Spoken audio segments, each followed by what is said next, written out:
In this video, we're going to look at what I think are 5 of the most common trading mistakes.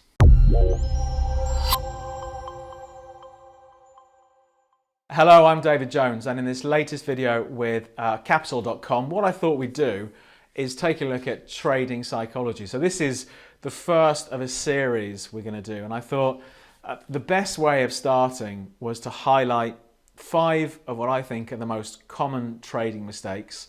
Then over the next few weeks of videos, we'll look at ways we can address these. In theory, trading is pretty straightforward. We want to buy low and sell high, or if we're selling short, we want to sell high and buy low.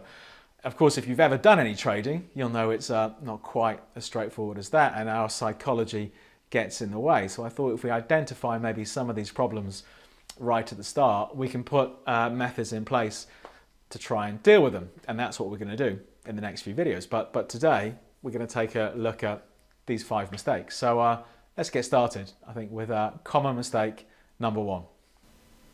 So let's have a look at mistake number 1.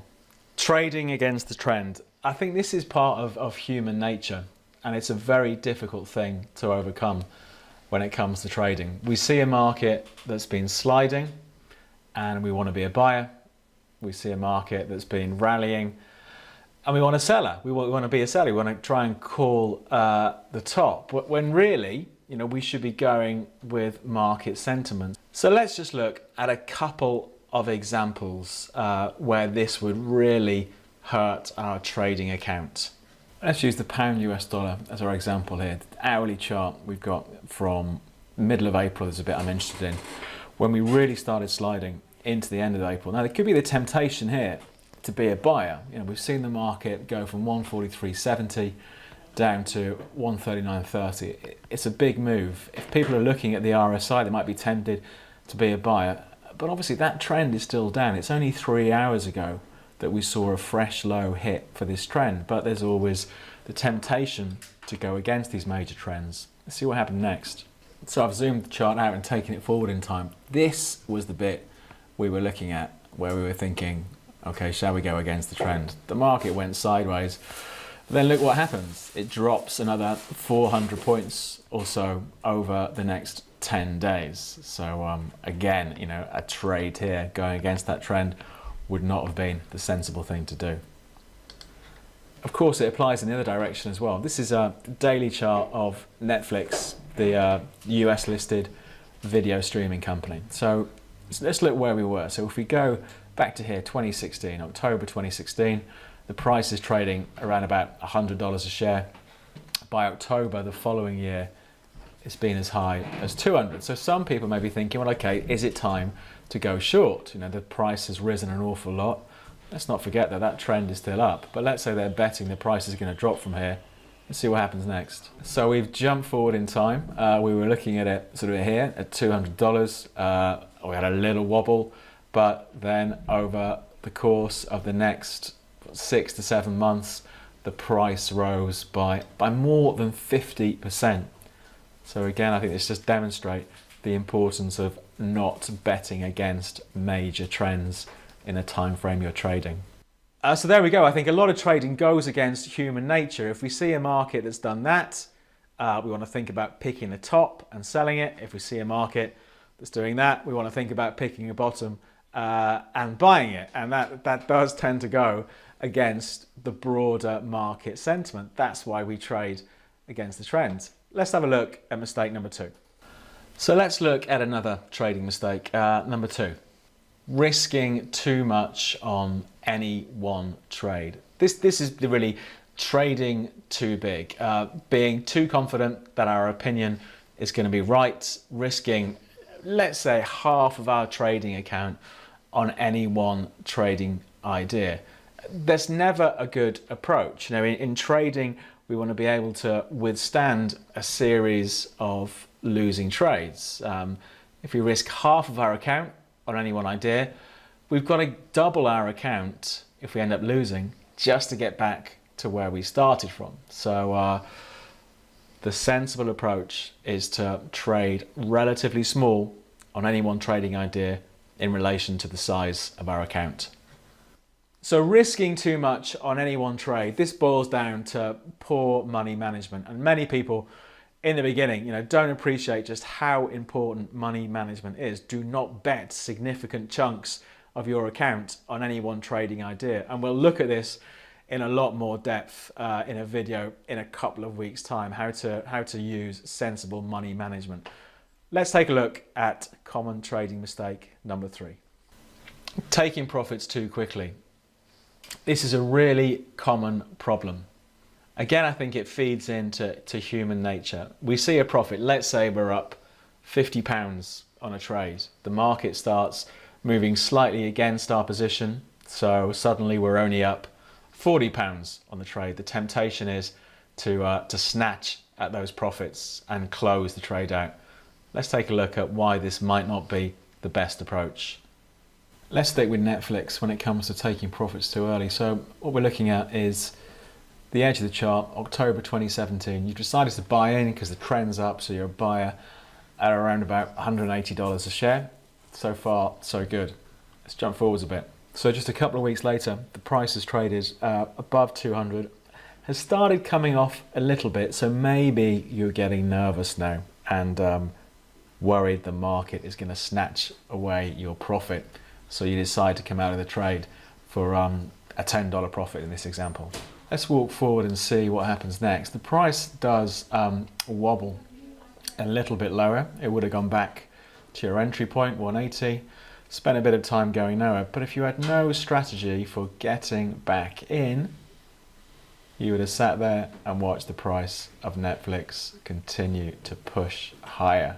Eventually, at the time of recording, getting as high as about $3.40 a share. So this is clearly the drawback of getting spooked out of trades too early and snatching at the profits. So I think that's another one that does go against sort of our own sort of human nature, where if we see a profit and it starts disappearing, we panic and we snatch at profits. The market doesn't care how much of your profit you're giving up. But there are things we can do, I think, to try and have a more disciplined and rigid approach to taking profits. We'll look at that in a few weeks' time. But let's take a look now at mistake number 4. So we looked at taking profits too quickly in the previous mistake. Let's look at the next common mistake: letting losing trades run. This combination is what most traders do, and they end up losing money. So they snatch at profits, and if a trade starts going against them, they hang on in the hope the market's going to turn around and start showing them a profit. Let's look at an example at why this can be a very dangerous thing to do. When it comes to letting losing trades run too far, let's take a look at the euro dollar. This is a 4-hour chart, and what we're looking at here, this is the end of April 2018. I think this is a perfectly sensible trade to do. We've seen the market come down to 121.50 quite a few times and hold, and over the course of the last 8 hours the market's held again. So buying here with a stop loss below, this is the important thing, seems a sensible trade to do. But let's say this is a person who has a problem in taking losses. Let's just jump forwards a little bit. So the market's broken below this big support. That's a pretty major break. We're breaking below a 3-month support line. So it looks like the trade isn't going to work out. It's time to take the loss on the chin and move on. But plenty of people might have a problem doing this and think, well, I'll just hang on because maybe it will still go in my direction. Let's jump forwards a bit more. So here we go. We've jumped forwards a few days here, and you can see the danger in not taking your losses at a predetermined level. So the trade that had a loss of, let's say at max 100 points, has ended up with the trade now where we're about 250 points. The market is 250 points against us. So again, here we have the classic problem of letting losing trades run. If you end up with a much bigger loss than you were planning on because you can't take your losses on the chin, then it's going to wipe out so many previous profits. So I think, as I said, mistake number 4 is really tied up with mistake number 3. We take profits too quickly and we let losses get out of hand. There was a study done a few years ago, and it looked at how the average trader performed, looked at millions of trades, and the average profit was about half the average loss. So if you're making £100 but losing £200 on losing trades, clearly the probabilities of you being profitable are massively against you. So we will look at this whole idea of letting your profits run and cutting your losses quickly in one of the part of the series on trading psychology. But to wrap things up, let's take a look at mistake number 5. The final trading mistake is really a combination of all these factors so far. It's having no trading plan. So just jumping in blindly without a regard for what the trend is, risking far too much on any trade, not really having an idea about where we'll take profits, and not having a level that we're committed to where we're going to get out if the trade goes wrong. So all of this adds up to not having a trading plan at all.